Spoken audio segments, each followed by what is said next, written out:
Bonjour à tous, soyez les bienvenus dans ce cours d'économétrie appliquée. Nous allons commencer une nouvelle page dans ce cours d'économétrie appliquée.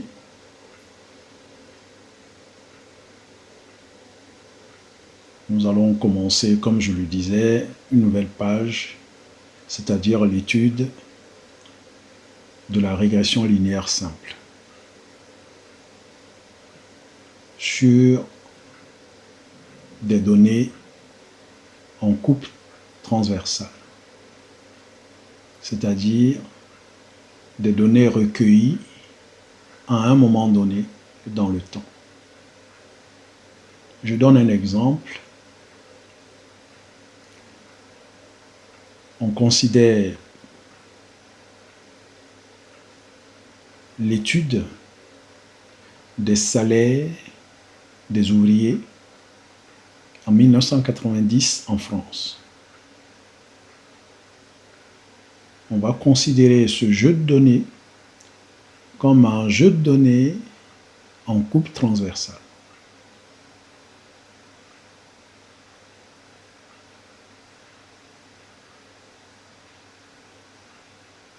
On considère dans ce jeu de données qu'il a été recueilli à un moment donné, c'est-à-dire en 1990, dans le temps. Donc c'est un jeu de données en coupe transversale. Et il y a plusieurs exemples comme ça de jeux de données que nous allons voir. Donc pour commencer notre premier cours de régression linéaire simple, nous allons télécharger, charger nos bibliothèques, nos différentes bibliothèques, ggplot2 pour les graphiques, la bibliothèque Model Summary surtout pour réaliser des tableaux de statistiques descriptives, dont la bibliothèque TinyTable, et comme d'habitude, le paquet de jeux de données que nous utilisons est dans la bibliothèque Wildrish. Nous allons partir sur le jeu de données des salaires des présidents directeurs généraux, des PDG aux États-Unis. Un jeu de données que nous avons déjà vu, étudié, analysé manuellement, en faisant les calculs manuellement. Pour commencer, nous allons charger notre jeu de données data CO salt 1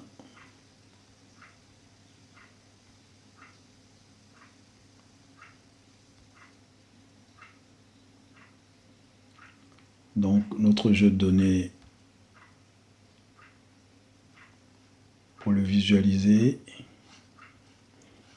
Donc voilà notre jeu de données composé de 209 observations, donc 209 lignes et 12 variables, c'est-à-dire 12 colonnes.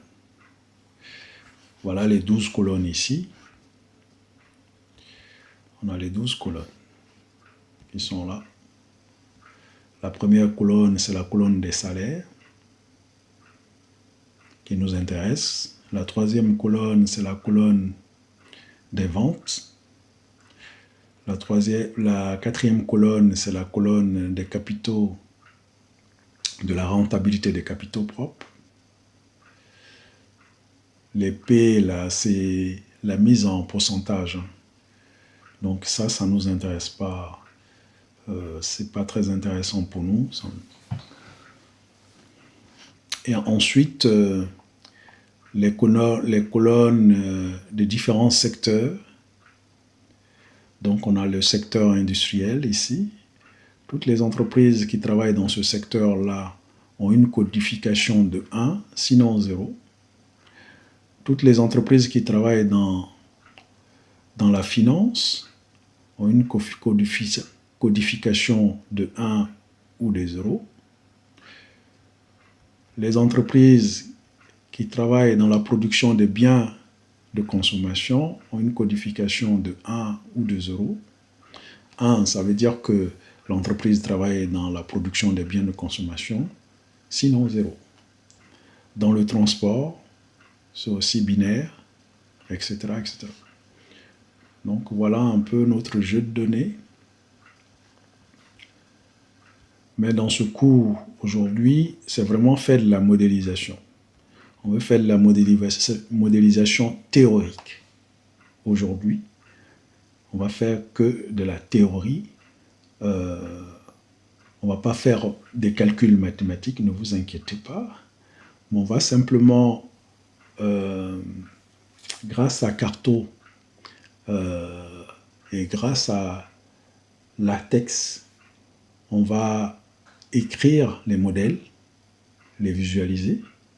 Donc on va écrire notre modèle de la régression linéaire simple. On va le définir. On va définir aussi les estimateurs. On va définir la valeur prédite. Et on va simplement aussi définir les résidus. Voilà ce que nous allons montrer. Et la prochaine fois, on va faire une application, tout simplement. Mais avant, nous allons faire un petit rappel de la statistique descriptive que nous avons calculée dans les vidéos précédentes manuellement. On va simplement utiliser une fonction qui nous permet d'avoir la statistique descriptive très facilement dans un tableau et pouvoir commenter nos données, nos résultats. Donc c'est un petit rappel que nous faisons.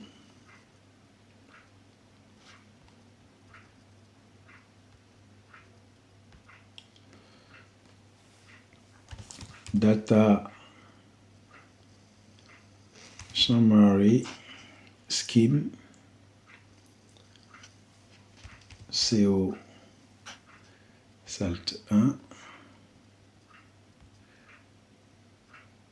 Et voilà, nous avons ce tableau-là. Donc dans ce tableau, pour le commenter, on a unique ici.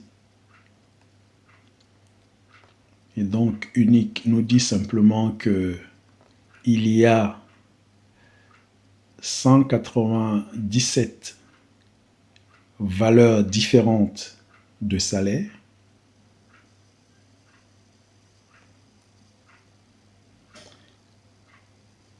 Qu'il y a 178 valeurs différentes en pourcentage de salaire, qu'il y a 209 valeurs différentes de vente, qu'il y a 138 valeurs différentes de rentabilité des capitaux propres, 191 en pourcentage de rentabilité de capitaux propres,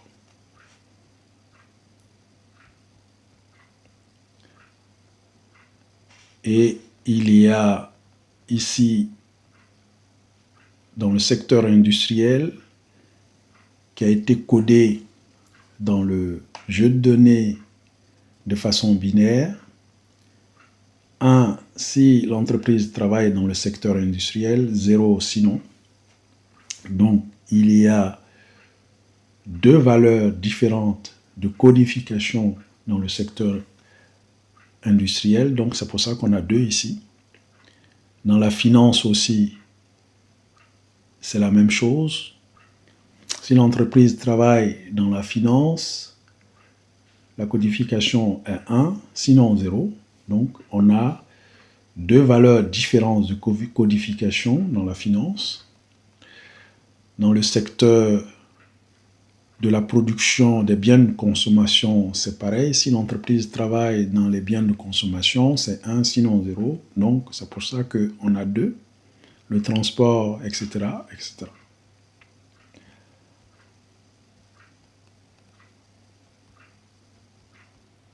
Ensuite, on a missing PCT, c'est en pourcentage, donc c'est-à-dire les valeurs manquantes dans notre jeu de données en pourcentage. Ici, on a 0, 0, 0, ça veut dire que il n'y a pas de valeur manquante dans notre jeu de données. Notre jeu de données est un jeu de données complet. Il n'y a pas de valeurs, il n'y a pas de colonnes vides ou de cases vides. Voilà, c'est ce que nous dit ici cette colonne. Et ensuite, on a la statistique descriptive, c'est-à-dire que la moyenne, l'écart type, standard deviation, le minimum, la médiane, le maximum. Et enfin, la fonction nous permet même d'avoir les différents graphiques sur les différentes variables, etc., etc. Donc, c'est un rappel sur la statistique descriptive que nous avons calculée dans les vidéos précédentes de façon manuelle. On va donc définir notre modèle théoriquement. Donc, on écrit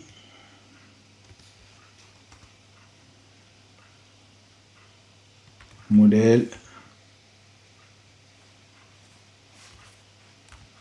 économétrique.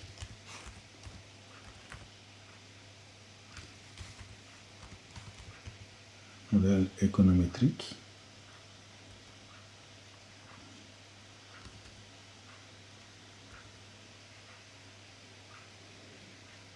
Donc, on prend YI égale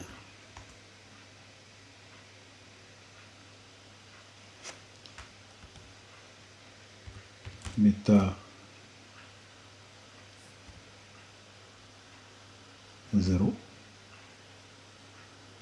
plus bêta 1 que multiplie x i plus u i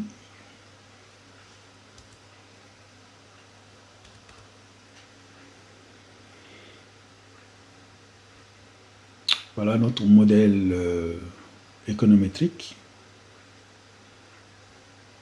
que nous allons expliquer, dont nous allons expliquer les variables et les coefficients, d'où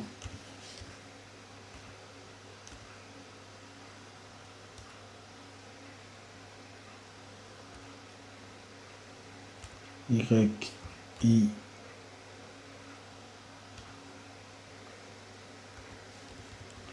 est la variable dépendante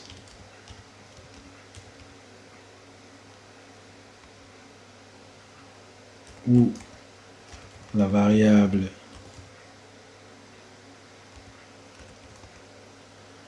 à expliquer.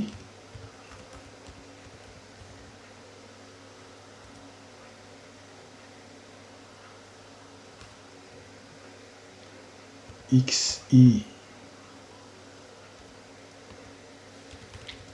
est la variable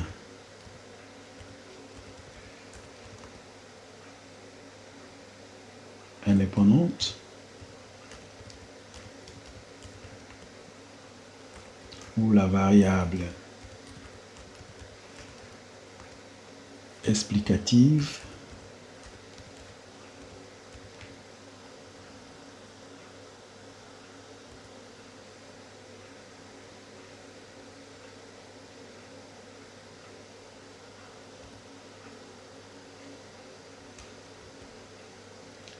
bêta 0 est la constante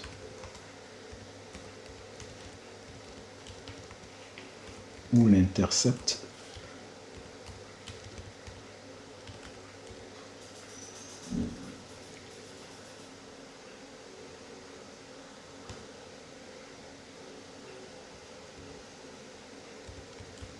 bêta 1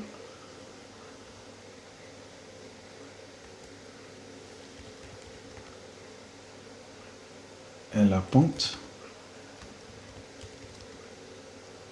ou l'effet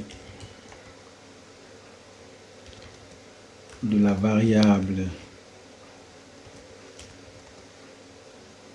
explicative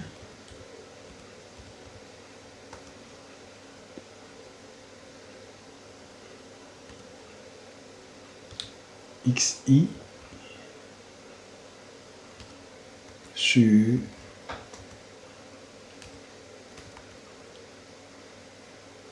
la variable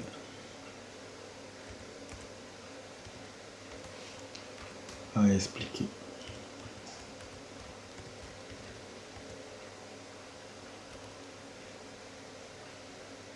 Y, I.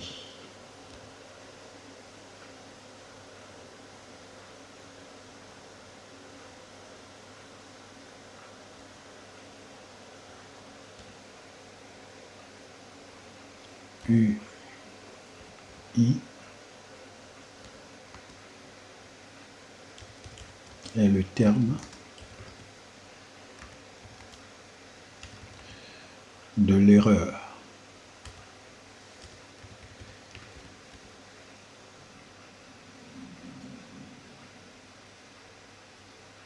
C'est-à-dire tout ce que nous ne maîtrisons pas autour du modèle.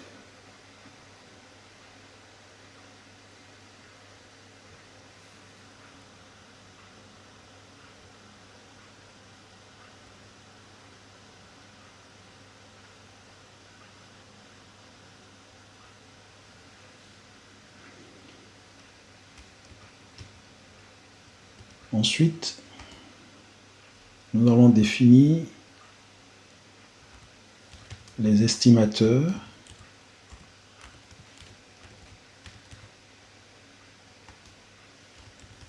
des moindres carrés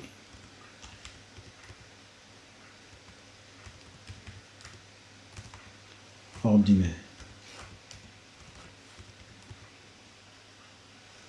En parenthèse, les MCO.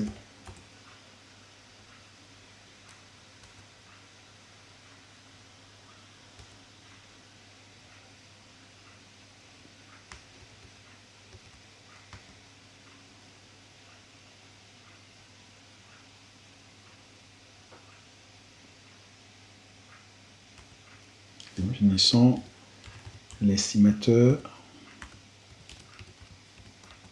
de la pente.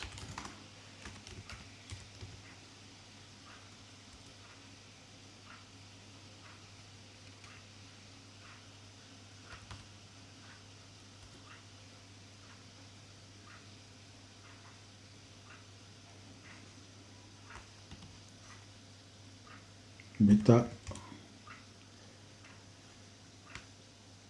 chapeau, bêta chapeau 1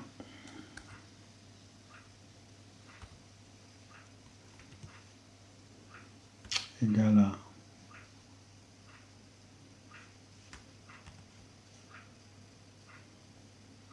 fraction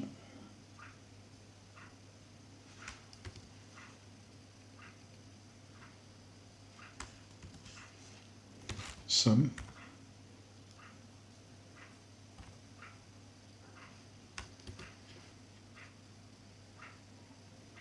I égale à 1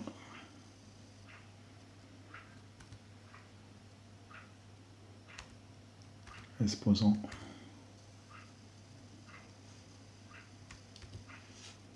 n.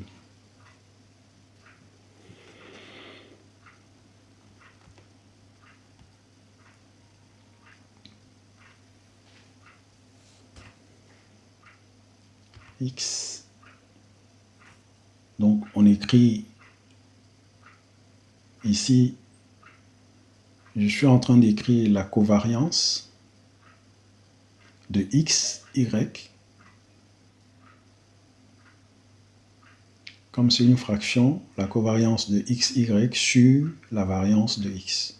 C'est ce que je suis en train d'écrire sous latex.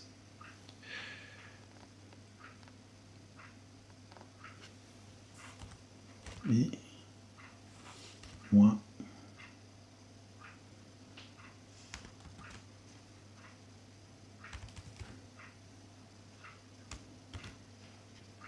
x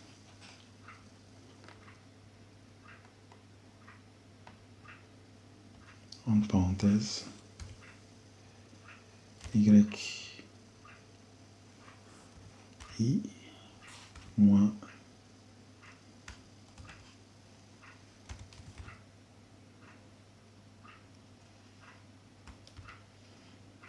y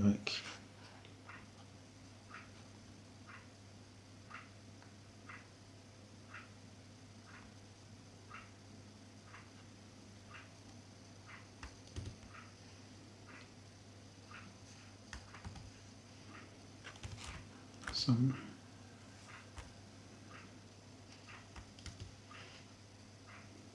i égale 1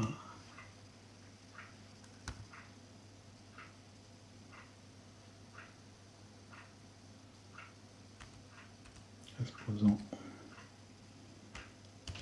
parenthèse n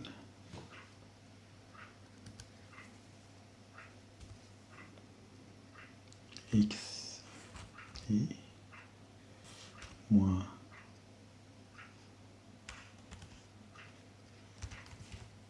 bar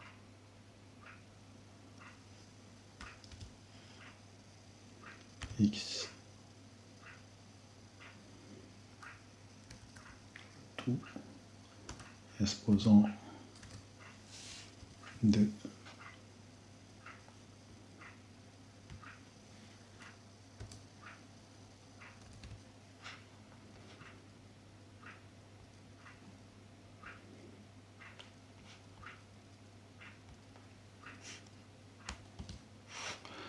Donc on a notre bêta 1 chapeau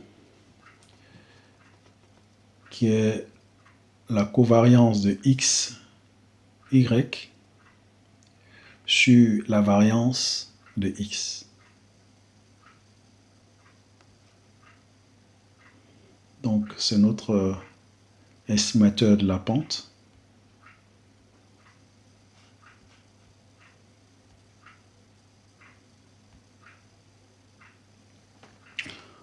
On va calculer bêta chapeau 0.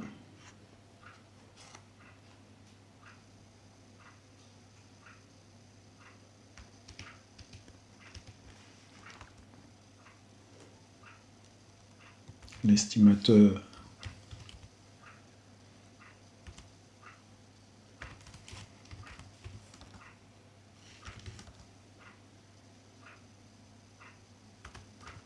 de la constante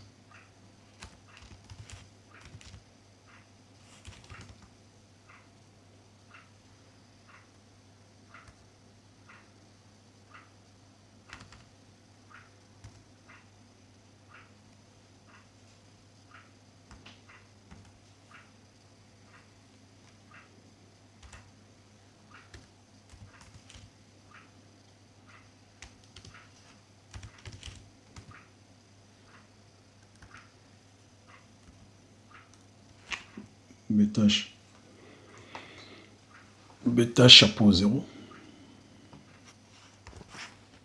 égale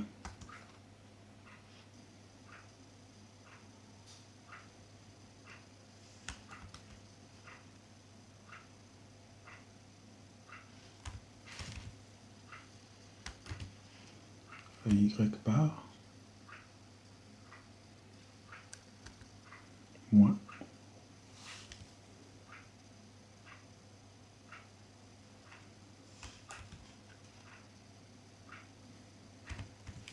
bêta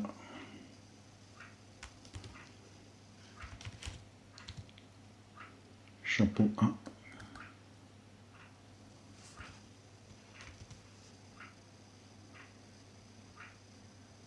que multiplie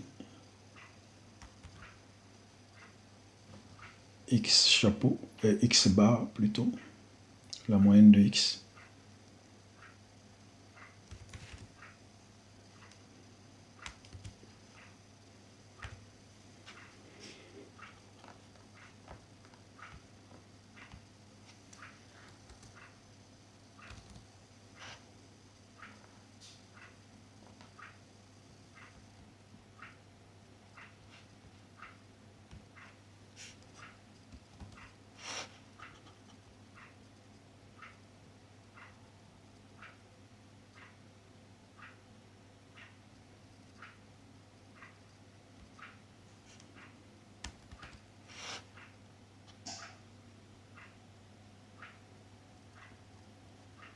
Voilà, donc voilà notre bêta, notre estimateur de la constante, bêta chapeau 0.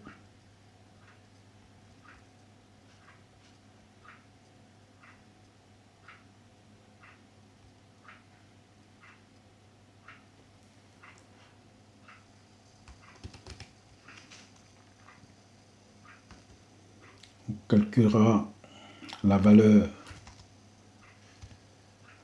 prédite. La valeur prédite.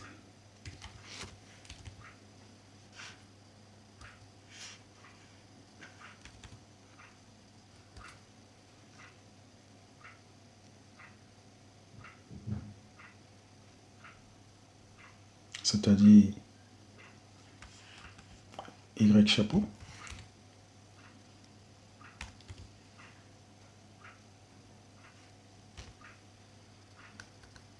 de i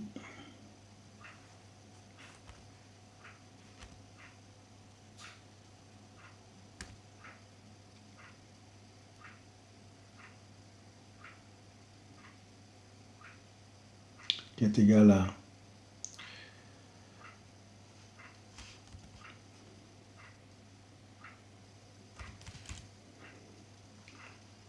bêta chapeau 0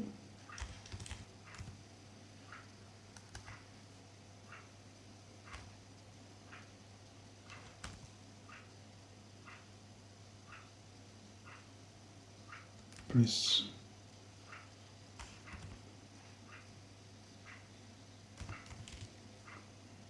bêta chapeau 1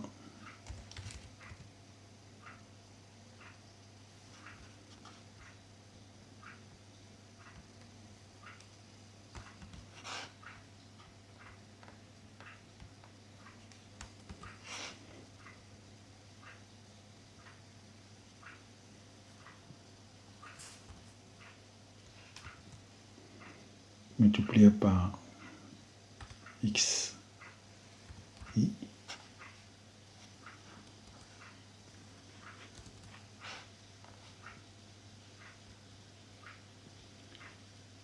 donc voilà notre valeur prédite, c'est-à-dire que lorsque nous allons faire notre application de notre modèle théorique,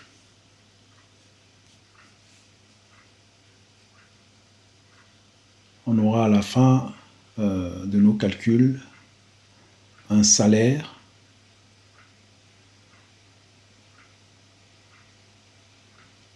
I chapeau, un salaire I chapeau des PDG avec les différents coefficients et la variation qui est x ici, que nous allons considérer comme la variable explicative. Donc, on prendra la rentabilité des capitaux propres pour voir quel effet ça a sur les salaires des PDG lorsque nous allons faire une étude empirique.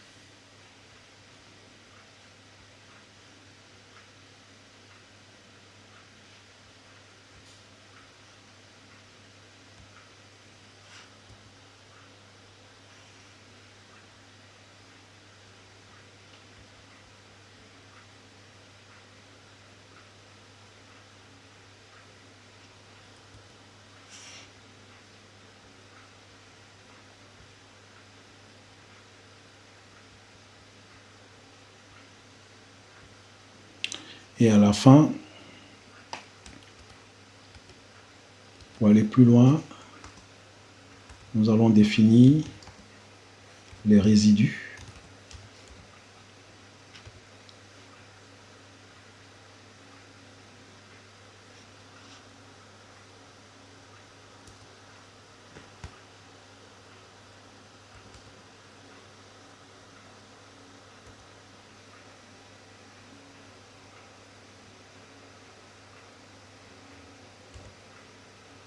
C'est-à-dire U chapeau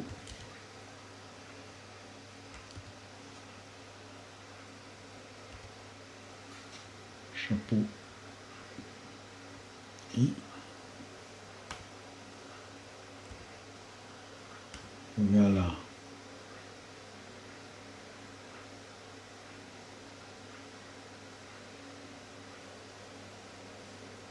Y I moins Y chapeau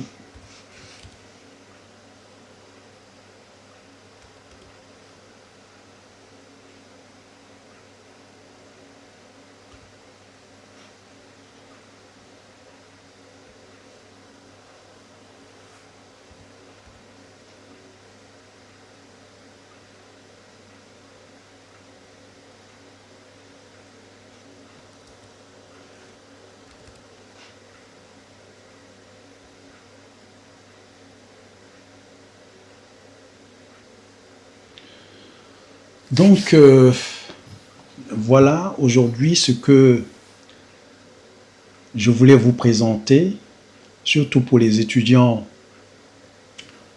en fin de cycle, les étudiants en L3 qui présentent à la fin de l'année leur mémoire, comment écrire les modèles sous Carto avec